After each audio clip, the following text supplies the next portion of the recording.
ओम शांति। ओम शांति। ओम शांति। ओम शांति। ओम शांति। ओम शांति। आज 10 जून 2024। आज बाबा ने मीठी मधुर मुरली में बताया कि हम कोई भी कार्य करते हैं तो उसका कोई ना कोई लक्ष्य होता है, तो हमें भी अपने लक्ष्य को सामने रखना है।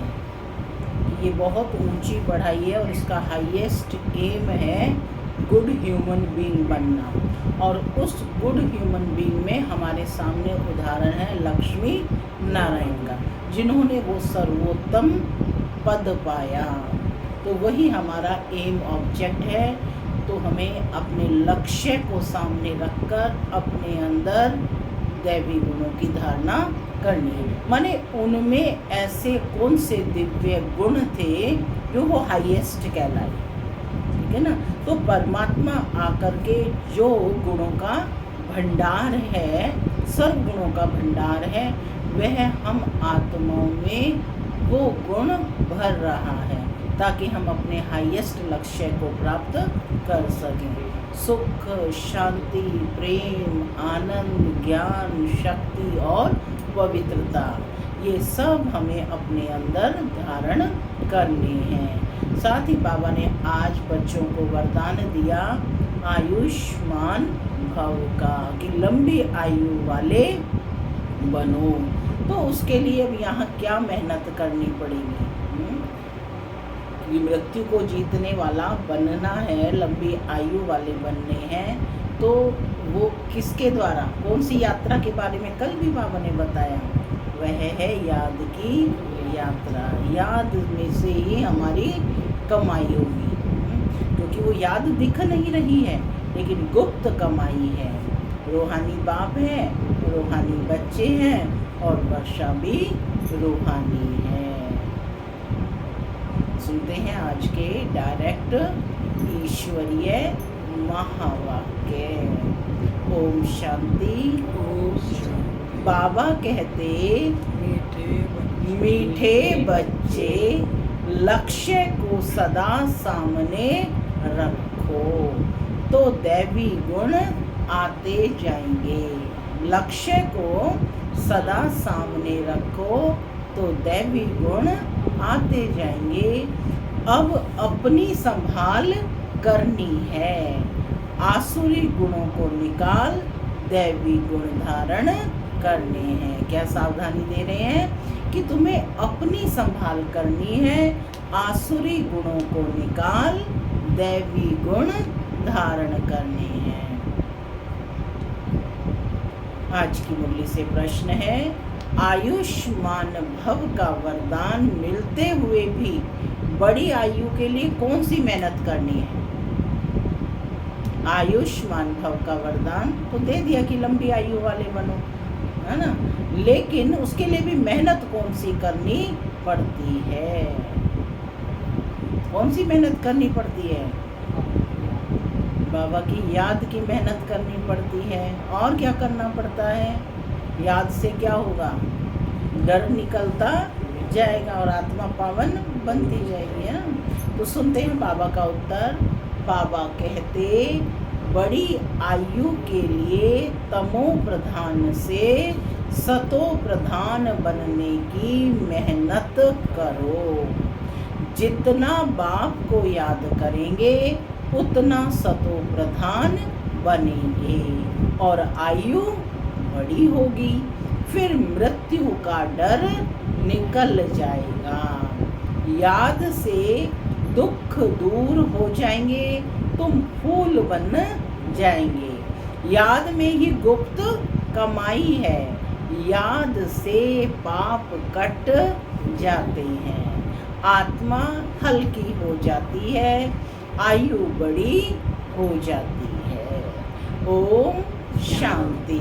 माना मैं आत्मा शांत स्वरूप हूँ, शांति मेरा स्वधर्म है। बाबा कहते मीठे मीठे रूहानी बच्चों, अब घर जाना है। मीठे बच्चे रूहानी बच्चों प्रति बाप समझा रहे हैं पढ़ा भी रहे हैं, समझा भी रहे हैं और पढ़ा भी रहे हैं। क्या समझा रहे हैं? मीठे बच्चों, तुमको एक तो आयु बड़ी चाहिए, क्योंकि तुम्हारी आयु बहुत बड़ी थी। कितनी आयु थी देता हूँ? 150 वर्ष आयु थी। और आज तो आयु की कोई पता ही नहीं है ना। तो 150 वर्ष की आयु थी। बड़ी आयु कैसे मिलती है? तमो प्रधान से सतो प्रधान बनने से। बड़ी आयु कैसे मिलती है? तमो प्रधान से सतो प्रधान बनने से। जब तुम सतो प्रधान थे तो तुम्हारी आयु बड़ी थी। अभी तुम ऊपर चढ़ रहे हो, जानते हो हम तमो प्रधान बने तो हमारी आयु छोटी हो गई थी, तंदुरुस्ती भी ठीक नहीं थी। तो आज क्या कहते? सब बीमार है ना, महा बीमारी फैली हुई है। तंदुरुस्ती भी ठीक नहीं थी, बिल्कुल ही रोगी बन गए थे। यह जीवन पुरानी है, नई से भेंट की जाती, माने इस वर्तमान जीवन की नई से भेंट की जाती है। अभी तुम जानते हो, बाप हमको बड़ी आयु बनाने की युक्ति बताते हैं। मीठे मीठे बच्चों, मुझे याद करोगे तो तुम जैसे सतो प्रधान थे, बड़ी आयु वाले, तंदुरुस्त थे, ऐसे फिर से बन जाओगे। कौन सी युक्ति बताई? याद से, है ना। आयु छोटी होने से मरने का डर रहता है कि कहीं मैं मर ना जाऊं, मरने का डर है। तुमको तो गारंटी मिलती है कि सतयुग में ऐसे अचानक कभी मरेंगे नहीं। क्या गारंटी दे रहे हैं कि सतयुग में कभी भी अचानक मरेंगे नहीं, पूरी आयु होने पर ही शरीर छोड़ेंगे। बाप को याद करते रहेंगे तो आयु बड़ी होगी और सब दुख भी दूर हो जाएंगे। कोई भी किस्म का दुख नहीं होगा। और तुमको क्या चाहिए? और कुछ चाहिए? तुम कहते हो ऊंच पद भी चाहिए। तुमको मालूम नहीं था कि ऐसा पद भी मिल सकता है। अब बाप युक्ति बताते हैं कि ऐसे करो। एम ऑब्जेक्ट सामने है। क्या है एम ऑब्जेक्ट? मनुष्य से देवता यानी लक्ष्मी नारायण सदृश बनना। तुम ऐसा पद पा सकते हो। यहाँ ही दैवी गुणों की धारणा करना है। माने दैवी गुण कहाँ धारण करने हैं? यहीं पर धारण करने हैं। तो बाबा कहते कि अपने से पूछना है कि हमारे में कोई अवगुण तो नहीं है। अपने आप से क्या प्रश्न करना है कि हमारे में कोई अवगुण तो नहीं है क्या? अवगुण भी अनेक प्रकार के हैं। सिगरेट पीना, चीची खाना, यह अवगुण है ना। बाबा ने कहा कि सिगरेट आदि पीना, चीची खाना, माना लहसुन, प्याज, मीट, मांस, मछली खाना, यह सब चीची खाना है, ये अवगुण है। सबसे बड़ा अवगुण है विकार का, जिसको ही बैड कैरेक्टर कहते हैं। बाप कहते हैं तुम विशेष बन गए हो। अब वाइसलेस बनने की तुमको युक्ति बताते हैं। इसमें इन विकारों को, अवगुणों को छोड़ देना है। कभी भी विशेष नहीं बनना है, माने पतित नहीं बनना है। इस जन्म में जो सुधरेंगे तो वह सुधार 21 जन्मों तक चलना है। इस जन्म का सुधार 21 जन्म तक चलना, ये बाप की गारंटी है। सबसे जरूरी बात है वाइसलेस बनना, यानी पावन बनना। जन्म जन्मांतर का जो बोझ सिर पर चढ़ा हुआ है वह योग बल से ही उतरेगा। बच्चे जानते हैं कि जन्म जन्मांतर हम विशेष बने हैं। अभी बाप से हम प्रतिज्ञा करते हैं कि फिर कभी विशेष नहीं बनेंगे।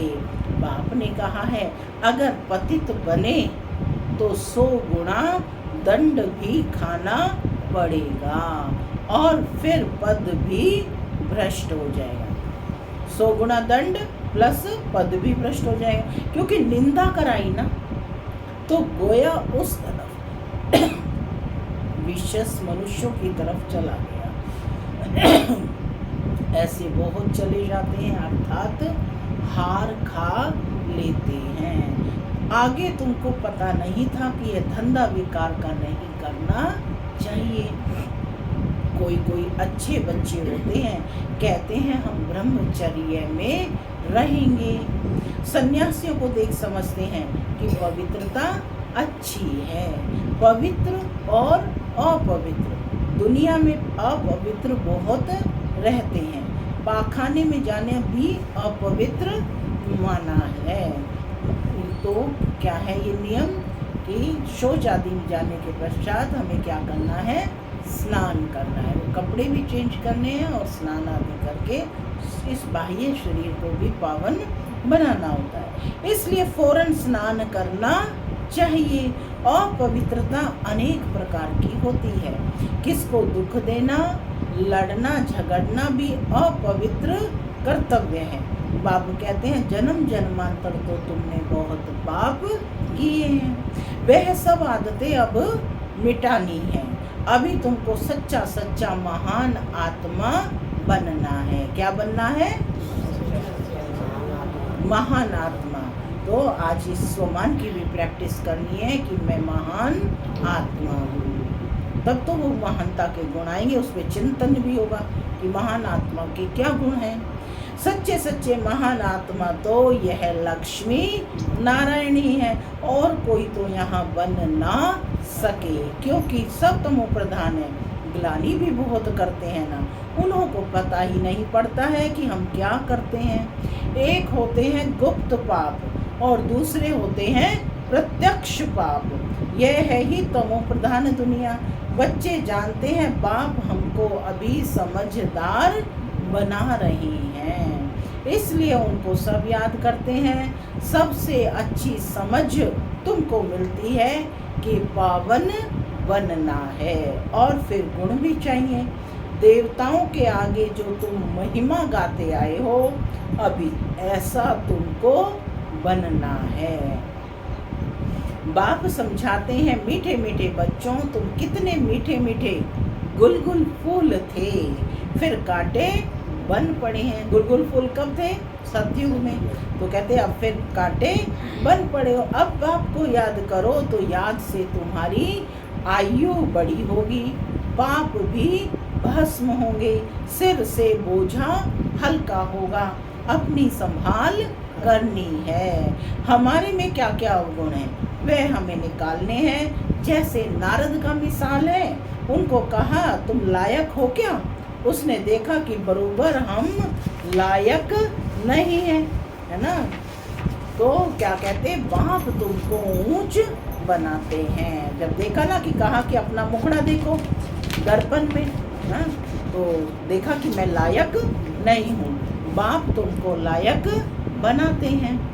बाप के तुम बच्चे हो ना, बाप तुमको ऊंच बनाते हैं। जैसे कोई का बाप महाराजा होता है तो कहेंगे ना कि हमारा बाप कौन है? महाराजा है। बाबा बहुत सुख देने वाला है। जो अच्छे स्वभाव के महाराजा होते हैं उनको कभी क्रोध नहीं आता। अभी तो आहिस्ते आहिस्ते सब की कलाएं उतरती गई हैं, सभी अवगुण प्रवेश करते गए हैं, कला कमती होती गई है। कौन कौन से अवगुण? काम, क्रोध, लोभ, मोह, अहंकार। तमो होते गए हैं। तमो प्रधान की भी जैसे अंत आकर हुई है। तमो प्रधानता की भी क्या है? ये अति हो गई है ना वो, तो अंत आकर हुई है। कितना दुखी हो पड़े हैं, तुमको कितना सहन करना पड़ता है। अभी अविनाशी सर्जन द्वारा तुम्हारी दवाई हो रही है। कौन है आज बाप? अविनाशी सर्जन, और उसके द्वारा तुम्हारे रोगों का उपचार हो रहा है, दवाई हो रही है। बाप कहते हैं कौन से रोग हैं हमारों के? किसके हैं? विकारों के। यह 5 विकार तो तुमको घड़ी घड़ी सताएंगे। तुम जितना पुरुषार्थ करेंगे बाप को याद करने का, उतना माया तुमको नीचे गिराने की कोशिश करती है। तुम्हारी अवस्था ऐसी मजबूत होनी चाहिए जो कोई माया का तूफान तुमको हिला ना सके। रावण कोई और चीज नहीं है, वह कोई मनुष्य नहीं है। 5 विकारों रूपी रावण को ही माया कहा जाता है। आसुरी रावण संप्रदाय तुमको पहचानते ही नहीं है। आखिर में यह है कौन, यह बीके क्या समझाते हैं, रियलिटी में कोई नहीं जानते। ये बीके क्यों कहलाते हैं? ब्रह्मा किसकी संतान है? अभी तुम बच्चे जानते हो कि हमको वापस घर जाना है। यह बाप बैठ तुम बच्चों को शिक्षा देते हैं। बाबा वरदान दे रहे हैं। कल भी वरदान दिया था। कौन सा वरदान दिया था कल? कौन सा वरदान? हाँ, फरिश्ता भव। वेरी गुड, फरिश्ता भव। आज बाबा वरदान दे रहे हैं, आयुष्मान भव, धनवान भव। तुम्हारी सब मनोकामनाएं पूरी करते वरदान देते हैं, परंतु सिर्फ वरदान से कोई काम नहीं होता। केवल वरदान मिलने से काम नहीं होता, मेहनत करनी है। फलीभूत करने के लिए उसके लिए क्या करना है? मेहनत करनी है। हर एक बात समझने की है। अपने को राज तिलक देने का अधिकारी बनाना है। तो कौन सा विशेष, मैं कौन हूँ आत्मा, कौन सा स्वमान? सेकंड स्वमान। ये भी आज अभ्यास करें। मैं राज तिलक अधिकारी आत्मा हूँ, है ना। बाप मुझे राज तिलक देने आए हैं, तो कहते हैं राज तिलक देने के अधिकारी बनना है, तो उसके लिए लायक बनना है। बाप अधिकारी बनाते हैं और तुम बच्चों को शिक्षा देते हैं कि बच्चे ऐसे ऐसे करो। पहले नंबर की शिक्षा देते हैं, मामेकम याद करो। मनुष्य याद नहीं करते हैं क्योंकि वे जानते ही नहीं है कि याद भी रॉन्ग है। कहते ईश्वर सर्वव्यापी है। जब ईश्वर का ठीक से परिचय ही नहीं है तो उसको याद भी रॉन्ग तरीके से करते हैं। कहते हैं ईश्वर सर्वव्यापी है, फिर शिव बाबा को याद कैसे करेंगे जब वो सर्वव्यापी है? शिव के मंदिर में जाकर पूजा करते हैं, तुम उनसे पूछो इनका ऑक्यूपेशन बताओ, तो कहेंगे भगवान सर्वव्यापी है। पूजा करते हैं, उनसे रहम मांगते हैं। मांगते हुए फिर कोई पूछता कि परमात्मा कहाँ है, तो कहते हैं सर्वव्यापी है। चित्र के सम्मुख क्या करते हो? फिर जब सर्वव्यापी है तो उस चित्र के सम्मुख क्या करते हैं? और फिर चित्र सम्मुख नहीं तो कला काया ही चट हो जाती है। भक्ति में कितनी भूलें करते हैं, फिर भी भक्ति से कितना प्यार है। श्री कृष्ण के लिए कितना निर्जला आदि रखते हैं, निर्जला व्रत करते हैं ना। यहाँ तुम पढ़ रहे हो और वह भक्त लोग क्या क्या करते हैं। यहाँ तो ये सब कुछ कर्मकांड नहीं सिखाए जाते, है ना। तो बाबा कहते हैं यहाँ तो सिर्फ पढ़ाई है, तुम पढ़ रहे हो और वह भक्त लोग क्या क्या करते हैं। तुमको अभी हंसी आती है। ड्रामानुसार भक्ति करते कदम नीचे उतरते आए हैं, ऊपर तो कोई चढ़ ना सके। अभी यह है पुरुषोत्तम संगम युग, जिसका कोई को पता नहीं है। अभी तुम पुरुषोत्तम बनने के लिए पुरुषार्थ करते हो। टीचर स्टूडेंट का सर्वेंट होता है। स्टूडेंट की सर्विस करते हैं ना। गवर्नमेंट सर्वेंट है, तभी गवर्नमेंट को क्या कहा जाता है? सर्वेंट है। बाप भी कहते हैं सेवा करता हूँ, तुमको पढ़ाता भी हूँ। अभी सभी आत्माओं का बाप है, टीचर भी बनते हैं। सृष्टि के आदि मध्य अंत का ज्ञान भी सुनाते हैं। ये ज्ञान और कोई मनुष्य में हो ना सके, कोई सिखला ना सके। तुम पुरुषार्थ भी करते हो कि हम यह बने। दुनिया में कितने मनुष्य तमो प्रधान बुद्धि हैं। बहुत खौफनाक दुनिया है। जो मनुष्य को नहीं करना चाहिए वह करते हैं। खौफनाक क्यों कहा है? कि जो कर्तव्य या कार्य मनुष्य को नहीं करने चाहिए वह करते हैं। कितना खून, कितना डाका आदि लगाते हैं, क्या नहीं करते हैं। 100% तमो प्रधान है।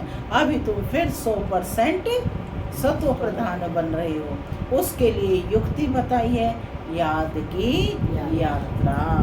याद से ही विकर्म विनाश होंगे, बाप से जाकर मिलेंगे। भगवान बाप आते हैं, यह भी तुम अब समझते हो। इस रथ में आए हैं। कौन से रथ में? ब्रह्मा के थ्रू सुनाते हैं, जो फिर तुम धारण कर औरों को सुनाते हो। तो दिल होती है कि डायरेक्ट सुने, बाप के परिवार में जाएं। यहाँ बाप भी है, माँ भी है और बच्चे भी हैं। परिवार में आ जाते हैं।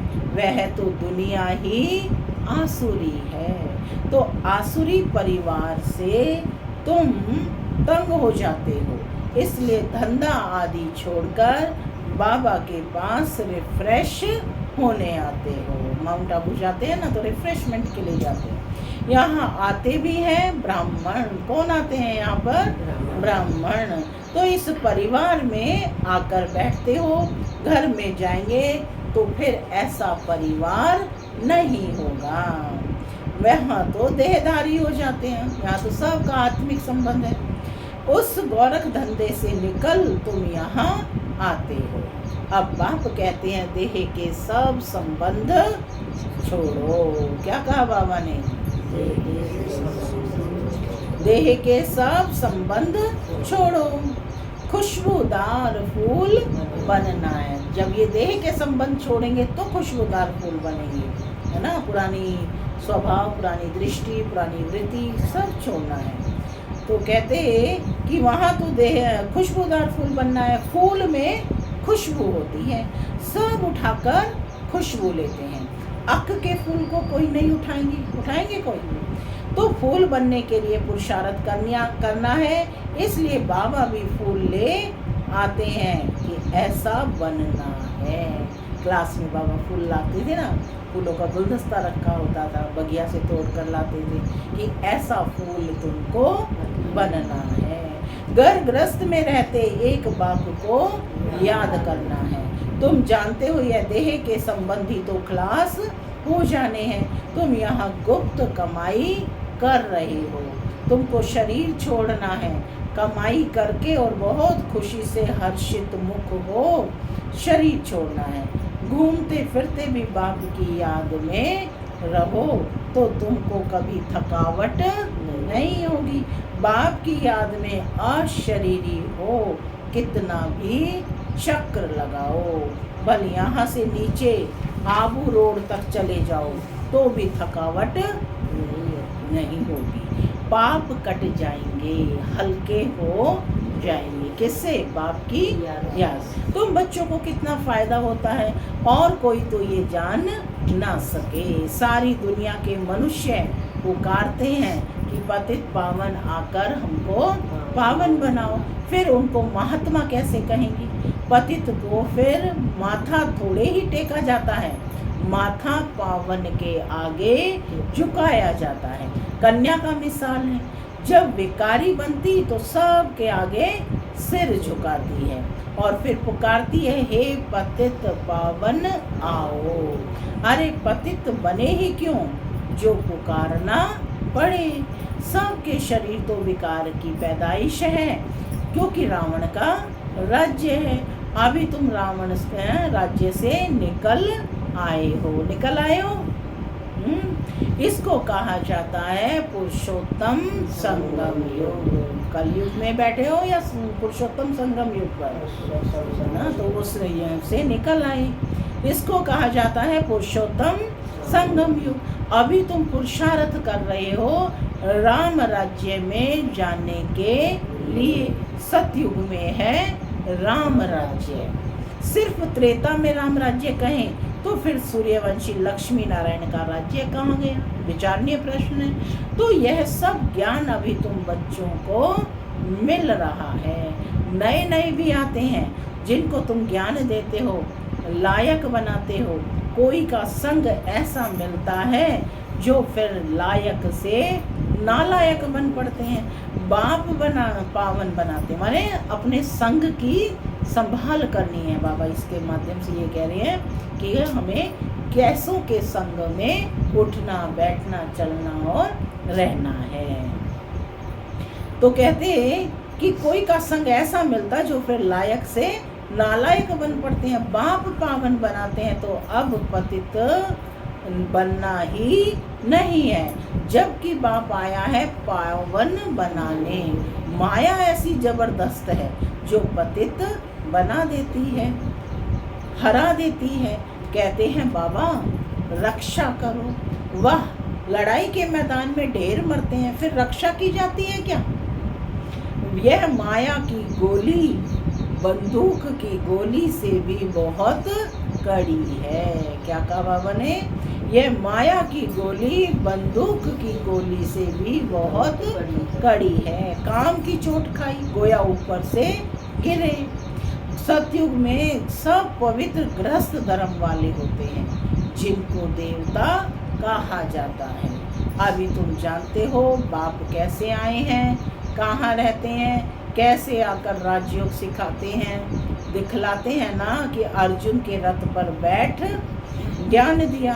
फिर उनको सर्वव्यापी क्यों कहते हैं? एक तरफ कह रहे हैं कि अर्जुन के रथ पर बैठ ज्ञान दिया, फिर दूसरी तरफ कह रहे हैं कि भगवान सर्वव्यापी है। बाप जो स्वर्ग की स्थापना करते हैं उन्हें ही भूल गए हैं, अभी वह स्वयं अपना परिचय देते हैं।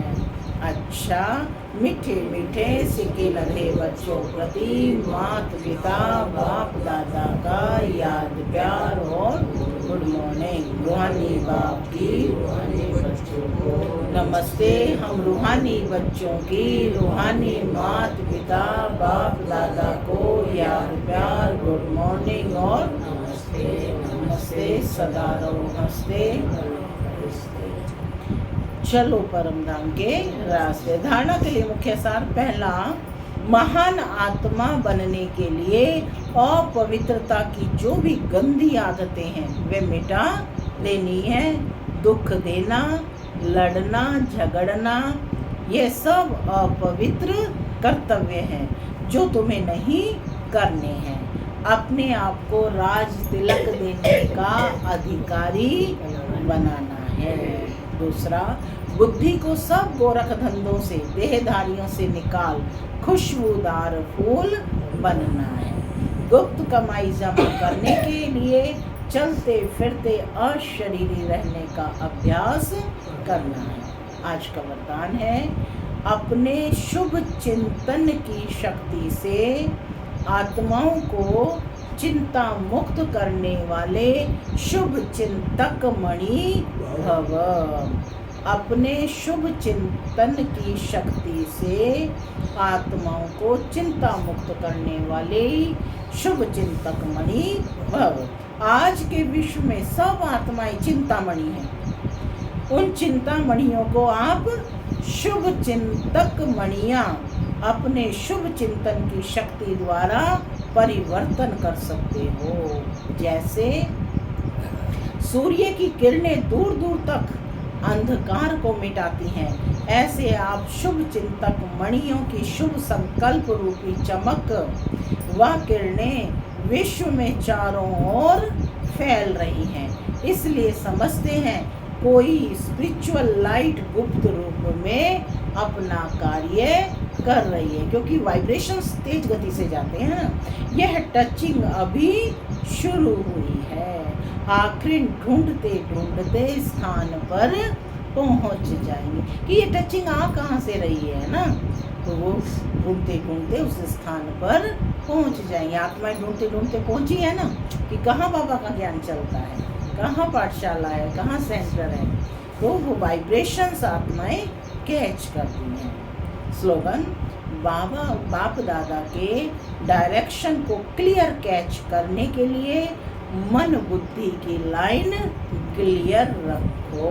बाप दादा के डायरेक्शन को क्लियर कैच करने के लिए मन बुद्धि की लाइन क्लियर रखो। ओम शांति।